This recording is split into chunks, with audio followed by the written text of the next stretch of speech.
नमस्कार मंडळी, तू हिरे माझा मितवा या मालिकेच्या आजच्या पुढील भागात आपल्याला असं पाहायला मिळालं, अर्णवचे बाबा आता अर्णवला म्हणतात, अर्णव तुझ्या कंपनीमध्ये सध्या काय चालू आहे हे माझ्या कानावर आलेलं आहे, तर मी काय विचार करतोय की मी पण जॉईन करू का ऑफिस. असं बोलल्यानंतर आता अर्णव त्यांना म्हणतो, काही गरज नाही आहे, ते माझं ऑफिस आहे आणि मी ते हँडल करील, मला कोणाची गरज नाही आहे असा अर्णव आता त्यांना तिथे स्पष्टपणे नकार देतो.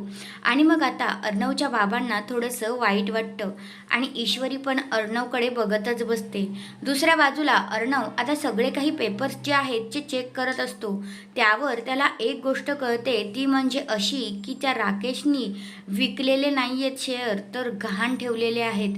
आणि हे ऐकल्यानंतर त्या दोघांना अजून एकदा शॉक बसतो, कारण ती आनंदाची सुद्धा बातमी असते, कारण त्यांनी विकून टाकलेले नाही आहेत तर गहाण ठेवलेत म्हटल्यावर ते लोक आता सोडवू पण शकतात.